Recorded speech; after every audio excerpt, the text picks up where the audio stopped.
Hej og velkommen til den her nye kanal, jeg har lavet, hvor der vil blive spillet både FIFA og GTA, og der vil blive spillet en masse ting.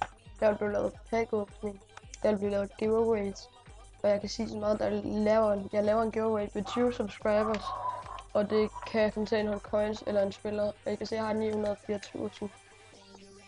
Og hvis I ser billige og sikre coins, så tjek FIFA 14 Coins Shop ud, som er ejet af Rasmus Jørgensen og Sebastian Halbæk.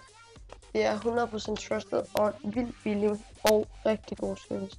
Det tager 1-2 minutter for dem at give dig dine coins, eller handlen foregår over MobilePay, og det koster kun 9 kroner per 100k. Hvis I kun køber 100k, betaler de EX-tax. Så ja, jeg synes helt klart, I skal tjekke dem ud. Som I kan se her, så har jeg altså købt 1 million coins af dem, og her er bevis på det. 1 million coins har jeg fået dem solgt til. Ja, det her det er den trup, jeg spiller med lige nu. Jeg ved ikke, hvilken hold jeg skal lave. Jeg må rigtig gerne lave et hold for Foothell eller Footwitch, og lægge det nede i beskrivelsen, hvis I altså lige lyst, eller hvis I lige lyster.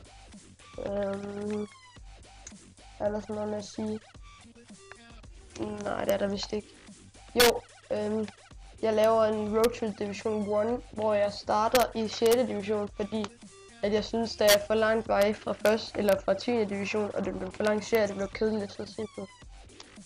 Ja, det var vist bare det. Men ja, husk at tjekke FIFA 14 Coins Shoppen ud, hvis at I har lidt penge, og I mangler nogle penge i FIFA. Så det synes jeg helt klart, at I skal overveje. De er super billige og 100% trusted. De har næsten altid penge på lager, men de skal stadigvæk, når der kommer opslag med, at de har penge på lager, så skriv endelig til dem så hurtigt som muligt, fordi de er meget efterspurgt. Men